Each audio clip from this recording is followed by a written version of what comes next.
Aí, boa noite, povo. Vou começar nossa aula então.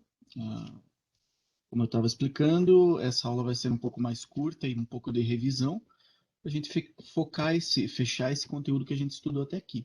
Tá? A gente está estudando a questão da engenharia, né? Da análise estruturada moderna, na verdade. E vimos o modelo ambiental com a lista de eventos, né? Lista de eventos, que é essa aqui. E vimos o diagrama de contexto, que é o que a gente chamou de DFD nível zero, né? Que fecha para nos mostrar o ambiente onde o nosso sistema vai funcionar, né? Demonstrar com que ele interage, quem que leva informações para ele, quem que tira e tudo mais. Agora nós vamos ver o modelo comportamental, né? Nós começamos a ver o modelo comportamental com o diagrama de fluxo de dados e eu senti que ficaram algumas dúvidas aí. Tá? A gente vai fazer uma retomada nessa parte do diagrama de fluxo de dados e como ele interage com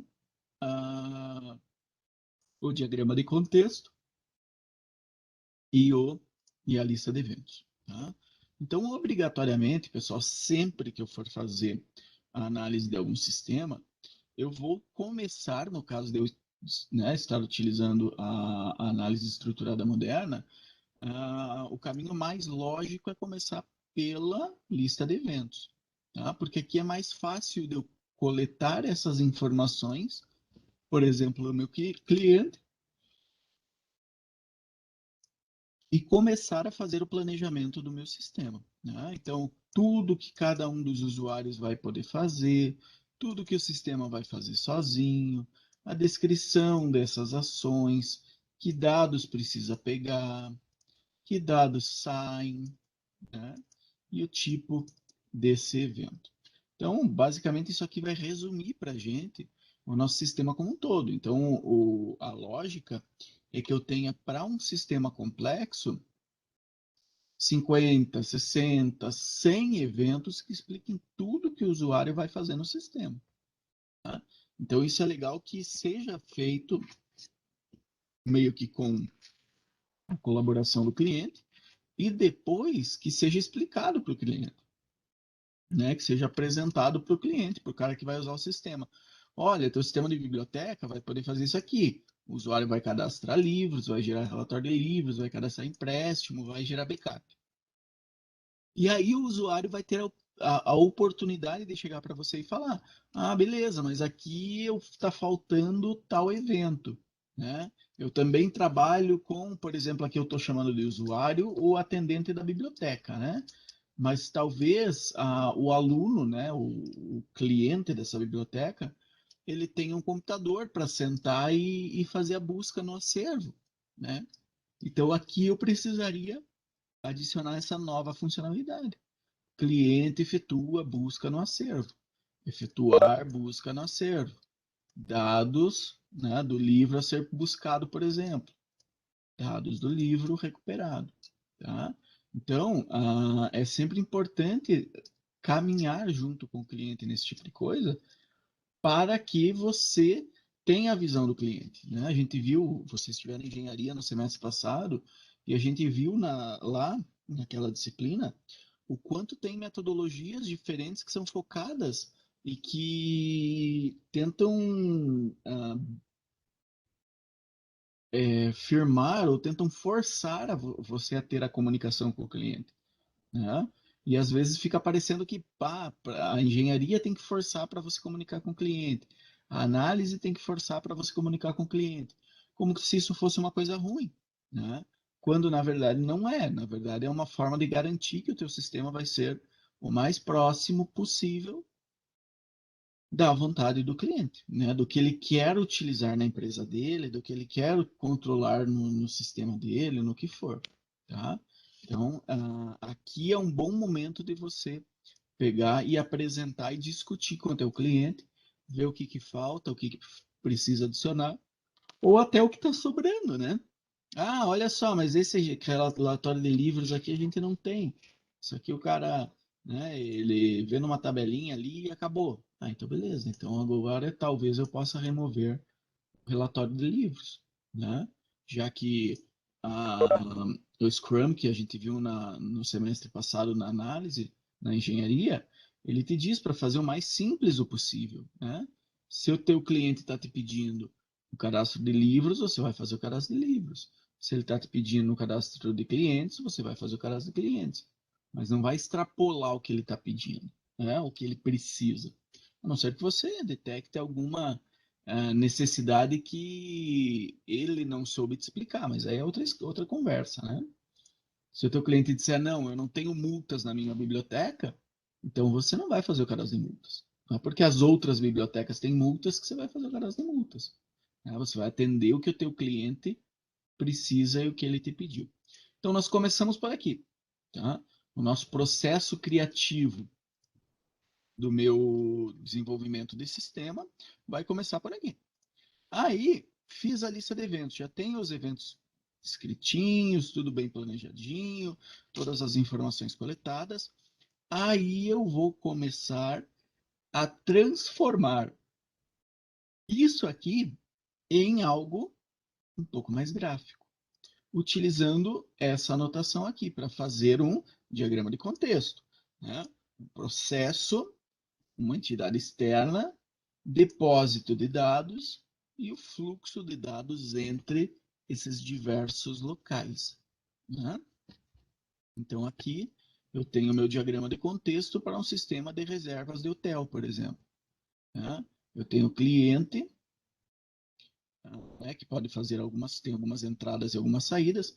Reparem que aqui é importante que a gente entenda que ele dividiu em dois clientes para deixar mais organizadinho, né? Um somente com as entradas e outro somente com as saídas, né? Mas não quer dizer que a mesma pessoa não possa fazer um pedido de reserva e ver o recibo, por exemplo. Não, né? Aqui só foi dividido para organizar melhor, mas os dois clientes são a mesma entidade, são a mesma pessoa. Tá? E um gerente que tem algumas funções a mais no sistema. Por exemplo, dados dos quartos disponíveis. Então, pessoal, é aqui que a gente começa a passar para o gráfico, para o visual, aquilo que foi levantado no nosso na nossa lista de eventos. Tá? Isso aqui é bem tranquilo e o meu sistema nesse diagrama de contexto, ele vai ser representado por um sistema só. Tá? Sistema de hotelaria, ponto. Sistema de acompanhamento acadêmico, ponto. Não tenho várias bolinhas. Tem gente, pessoal, que quando faz sistemas modulares, tá? Aqueles sistemas divididos em vários módulos que se conversam entre si, no diagrama de contexto já tenta representar esses módulos. Tá? É uma visão mais recente da coisa, funciona, é interessante, dependendo de como o teu sistema vai ser feito, mas depende bastante. O diagrama de contexto foi pensado para ser a visão mais externa possível. Né? Então, o ideal seria ter um DFD, um diagrama de contexto, né, o DFD nível 0, com um módulo só, com uma bolinha só representando o sistema, e fazer o DFD nível 1 com os módulos, tá? Para depois fazer a segunda quebrada que a gente fez aqui na questão do diagrama do DFD nível 1, tá? Então, por exemplo, tá? Vamos ver um exemplinho simples aqui. E aqui eu não vou ter. Vamos fazer algo simples aqui. Nesse aqui, ó, tá? Vamos imaginar que eu tenho. Vou até inserir uma nova tabelinha aqui do lado.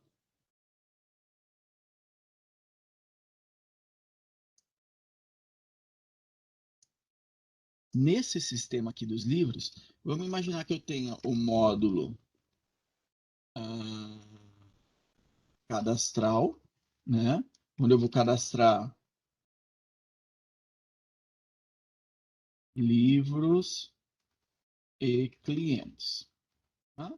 Módulo cadastral. Aí eu vou ter um módulo de movimentação, onde eu vou cadastrar empréstimos, devoluções.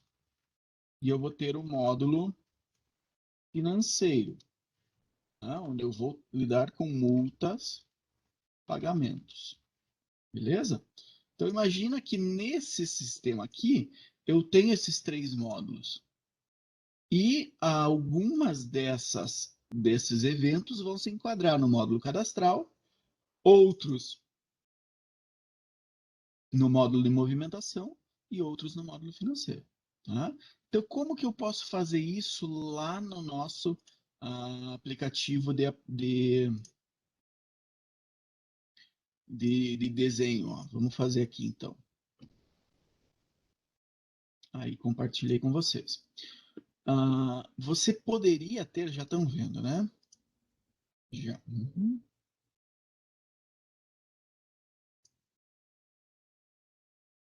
Beleza.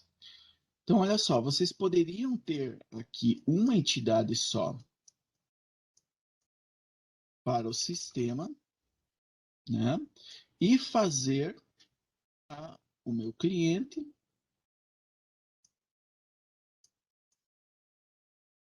Reparem que, como eu estou inventando na voada para dar um exemplo para vocês, esse nosso diagrama não vai bater com aquela tabela que eu mostrei agora há pouco, aquela lista de eventos, tá? Só vou explicar para vocês aqui como que eu poderia fazer esse tipo de divisão em módulo. Então, cliente, sistema. Vamos imaginar que o meu aluno, né? Não, lá eu coloquei cliente. Aqui é cliente e aqui é usuário. Atender, né? Ele vai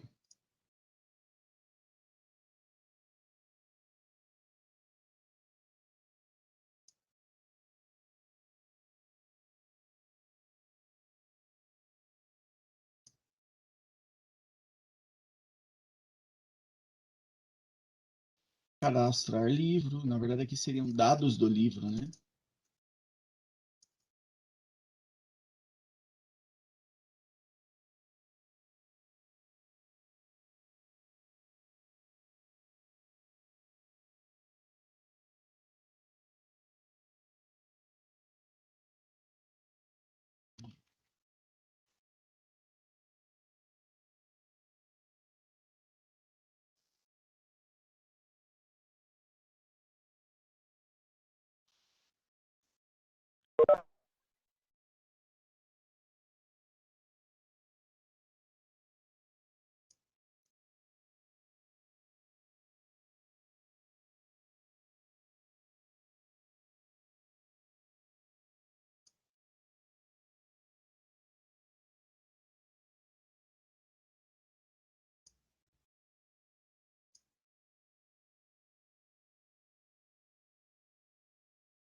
Cheguei um pouquinho atrasado, professor. Você está corrigindo algum exercício ou passando novo conteúdo? Desculpe, não entendi o que você perguntou. Tá muito baixo? Um pouquinho, mas pode assistir a aula tranquilo. A gente vai fazer só uma revisão do que a gente já estudou até aqui para ajudar vocês na atividade que eu passei, tá? Ah, sim, beleza. Ó, então, o usuário vai fazer tudo isso aqui, o cliente vai,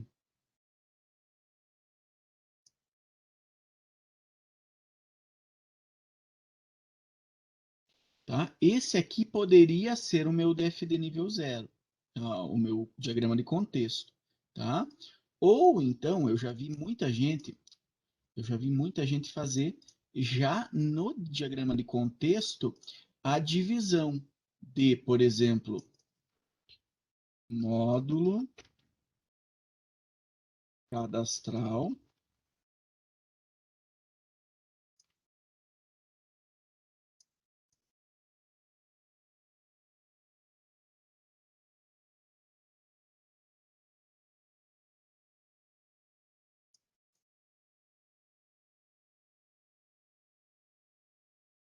Tá? Eu já vi muita gente fazer assim também.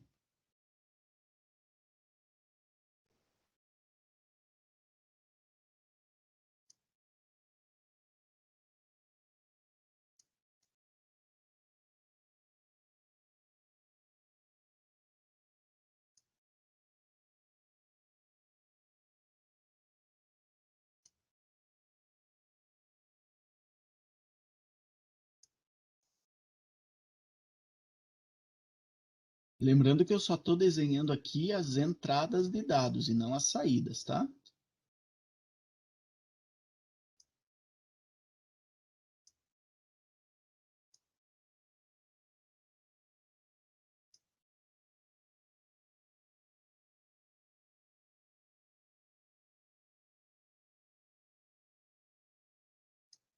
Aí. Então, ó, desses aqui que eu fiz, o livro e o cliente seria dados do livro.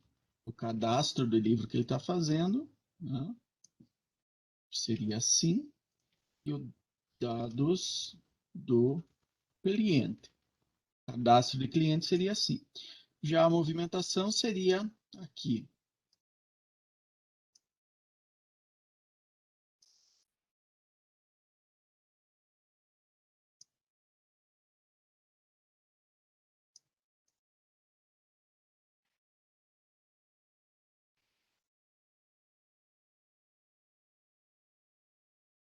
Né, os dados do empréstimo.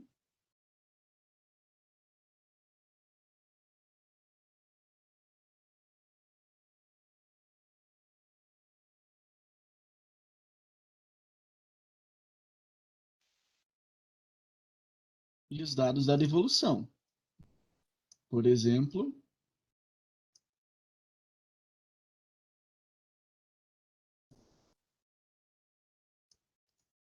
e no módulo financeiro,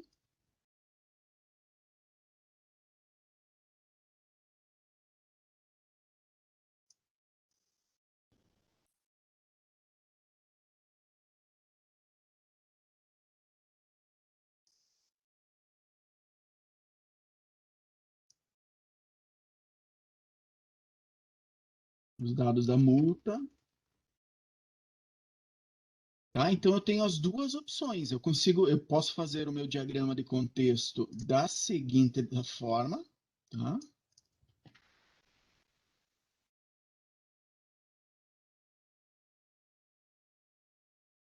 Que é o que eu vou chamar de tradicional, e eu tenho, né, isso levando em consideração o sistema modular, um sistema dividido em diversos módulos. E eu tenho o diagrama de contexto que eu posso chamar de modular. Dependendo do autor ou do professor, pessoal, ele pode chegar para vocês e falar: não, esse diagrama de contexto não é um diagrama de contexto. Tá? Isso aqui não é, porque o diagrama de contexto, a definição dele é ter uma bolinha só para o sistema. Tá? Então, ele tem razão com relação a isso. Se vocês pegarem a literatura, os livros né, que descrevem como que funciona a análise estruturada moderna, vocês vão ver que realmente lá diz que é uma bolinha só para o sistema. Né? Então, seria essa a maneira correta. Outros já entendem que os sistemas evoluíram muito desde que foi criado a literatura clássica do diagrama, da análise estruturada. E aí essas pessoas entendem que se o teu sistema é 100% modular, não tem por que eu já não fazer, não dividir esse sistema em módulos no próprio diagrama de contexto. Tá? Então, eu aceito os dois, mas é bom que vocês entendam que pode ser, né, dependendo, vou fazer uma pós aí, o professor vai me dar aula e vai falar que tudo aquilo que o professor Davis ensinou está errado. Não, na verdade, são visões diferentes. Né? Eu aceitaria isso aqui como diagrama de contexto. Agora, as pessoas que não aceitam isso aqui como um diagrama de contexto, elas vão pedir para você fazer isso aqui, diagrama de contexto tradicional, mesmo o teu sistema sendo modular. E aí você faz, isso aqui você faz também, mas não como diagrama de contexto. Você faz diagrama de fluxo de dados nível 1. Tá? Aí sim você vai dividir em módulos. E aí, aqueles diagramas de fluxo normais e simples, quer ver? Deixa eu voltar para a minha apresentação aqui. Aí, esses diagramas aqui, ó, diagrama nível 1, cadastro de livros, eles virariam um DFD nível 2, porque o nível 1 foi os teus módulos. Aí o teu nível 2, sim, eu vou fazer um para cada evento da minha lista de eventos. Tá? Então, entendam essa diferença. Tá? Para mim, está tudo certo. Poderia dividir o diagrama de contexto em 3, 4, 5 bolinhas. Porque tem sistema que, inclusive, esses módulos diferentes são aplicativos diferentes, né? Se você for pegar sei lá, um sistema de um mercado grande aí, o aplicativo que eles rodam nos caixas para que as pessoas passem as vendas e tudo mais, ele nem tem as funções de gerente. Ele é muito mais simples para se tornar muito mais leve, tá? E faz parte do mesmo sistema. Então, nesse caso, eu vejo, né, para mim, faz sentido eu fazer essa divisãozinha aqui. Né? Um módulo caixa, um módulo gerência. Entendem? Então, né, são coisas, mas aí, como eu falei, são coisas que vai variar de professor para professor, de livro para livro, de autor para autor aí, vocês vão ter visões diferentes, tá? E aí eu teria que fazer o diagrama, o DFD nível 1 de cada uma desses eventos aqui, tá? Desculpem, né? Nesse caso seria o nível 2 de cada um desses eventos. Dados do livro, dados do cliente, dados da consulta. Tá? A maioria dos cadastros, pessoal, vamos pegar, por exemplo, o cadastro do cliente. Vou só rolar aqui para baixo para continuar, tá? Então, nós temos que o atendente vai fazer em algum momento um cadastro de livros, né? Aqui.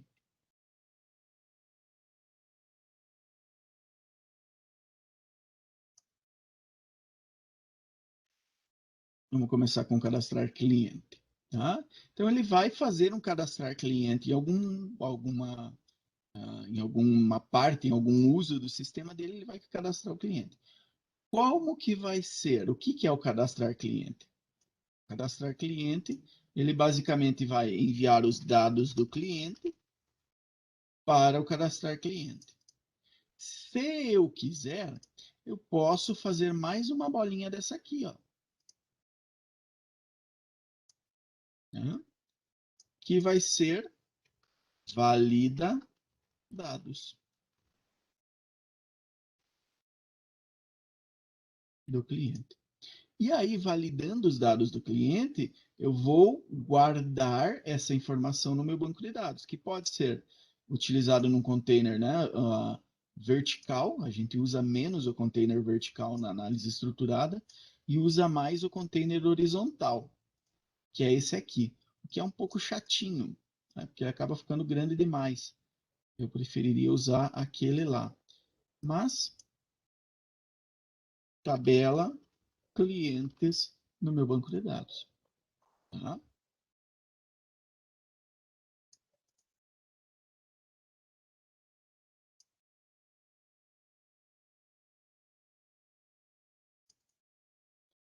Então, aqui eu tenho uma leve explicação melhor de como se dará esse cadastro do cadastrar cliente no meu sistema. Esse aqui seria o meu, né? Vamos pensar que esse aqui é o diagrama de contexto, esse aqui é o nível 1, né? Vamos pensar de maneira mais tradicional, esse aqui é o nível 1, esse aqui é o nível 2. DFD nível 2. Opa. módulo cadastral, cadastrar cliente. Tá? Então, aqui é aqui que eu explico como que isso funcionaria. Beleza? E a pergunta que me fizeram várias vezes no decorrer dessa semana.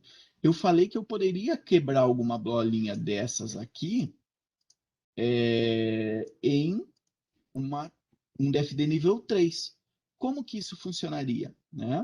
Então, eu poderia pegar isso aqui e transformar num DFD nível 3. Então, bora lá.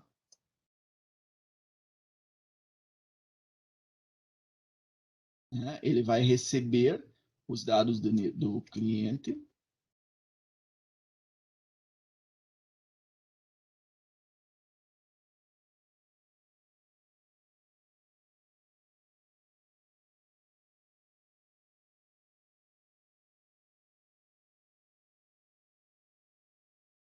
Ó, então, tá aqui.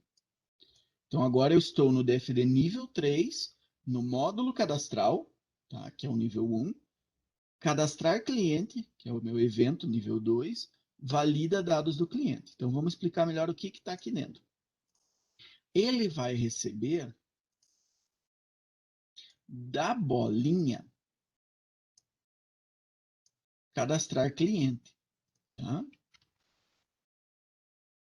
Se vocês estiverem trabalhando com a numeração, né, com aquela numeraçãozinha que eu falei para vocês, então aqui seria, por exemplo, 1.1.1, que é porque eu já estou no nível 3. Agora, cadastrar cliente. Né? E aqui dentro, que é o valida, é aqui que eu vou explicar. Como que se dá a validação de dados? Então, vai chegar os dados do cliente.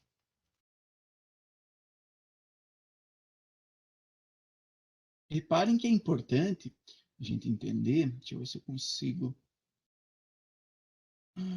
desenhar aqui.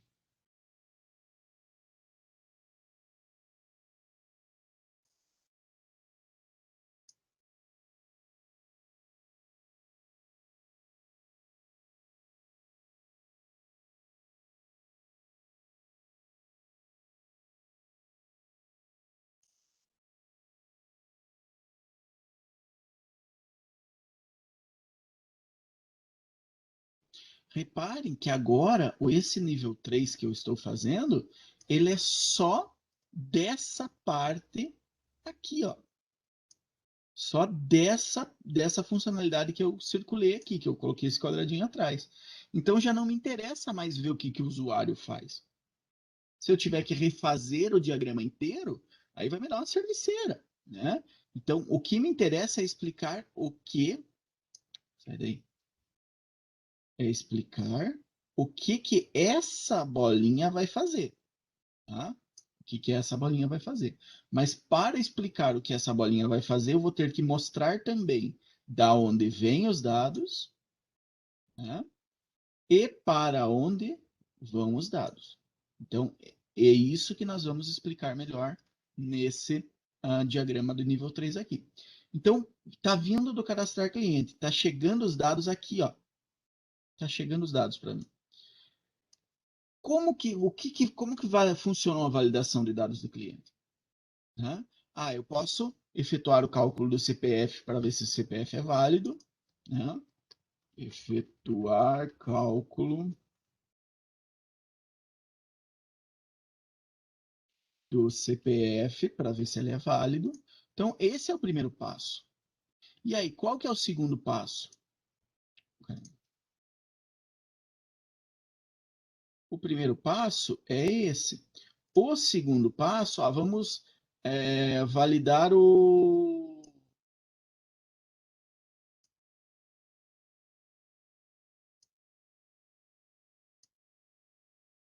Vamos, por exemplo, validar o telefone dele.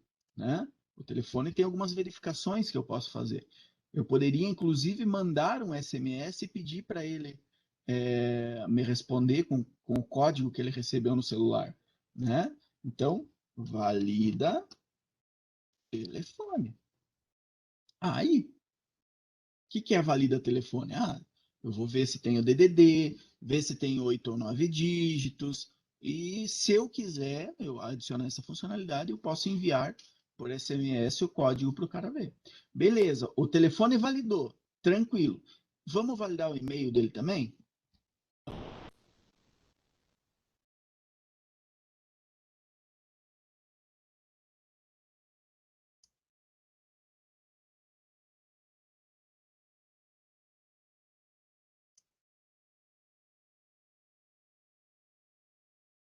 Tá? Valida e-mail. Ah, o e-mail obrigatoriamente tem que ter um arroba, né? Obrigatoriamente. Ele também precisa ter um ponto, gmail.com, né? Pelo menos um ponto. Antes do arroba, eu tenho que ter pelo menos duas letras. Ou sei lá, uma letra, não sei se existe e-mail de uma letra, acho que não. Talvez duas letras. Então eu posso fazer essas verificações. Se eu quiser também, eu posso enviar o código para o e-mail da pessoa. Vocês já devem ter feito vários cadastros assim, não fizeram? Que vão lá e te mandam os dados no um link do e-mail para você clicar e validar. Então, é isso aqui que ele está fazendo, validando o e-mail. Tá? Validei o e-mail. Que mais? Ah, eu quero também, é importante para mim, validar o CEP. Né? Vamos verificar se o CEP é válido.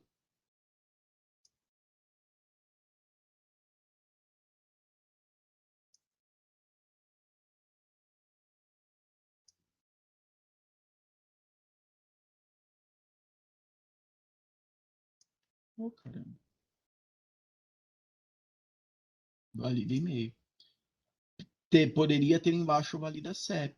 Outra coisa, se for alguma loja, alguma coisa, também tem uma questão bem importante, ó.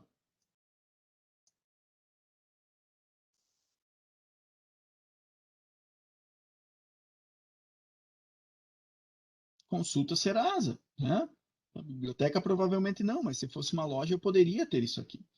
Para daí sim ter a minha ligação final com o meu armazenamento.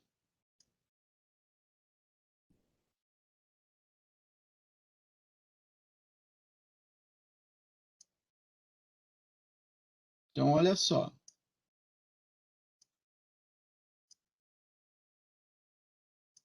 Pronto. Correu, correu, correu e cheguei com os dados na tabela de clientes. Então, sempre que eu vou passar de um nível para o próximo, a ideia é isso, é pegar uma lupa e analisar. Qual bolinha dessas eu quero analisar? Ah, eu quero analisar isso aqui. Beleza, então eu vou transformar isso aqui, é o que a gente chama de estourar uma bolha, né? Como se fosse uma bolinha de sabão. Vou transformar isso aqui nisso aqui. Tá? Professor, acabou aí? Não, se eu não quiser, não acabou, não. Né? Que tal que eu quero explicar melhor o que é esse valida e-mail? Eu poderia colocar aqui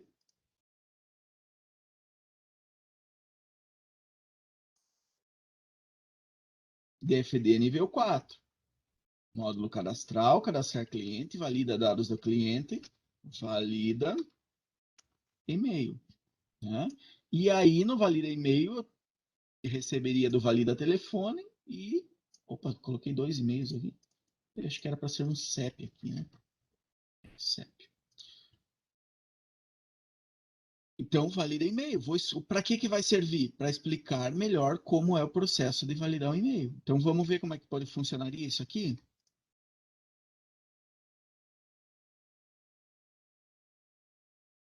Ó, vai vir as informações do valida telefone. Eu vou estourar essa bolinha aqui, ó. Vou explicar melhor como funciona o validar e-mail. Então, vamos lá.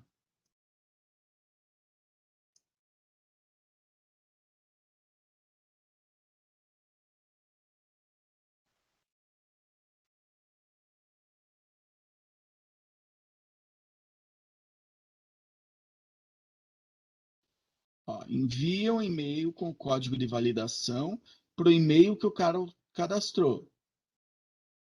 Depois disso, solicita que o usuário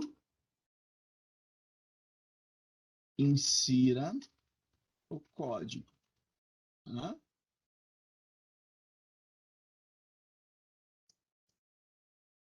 Aí.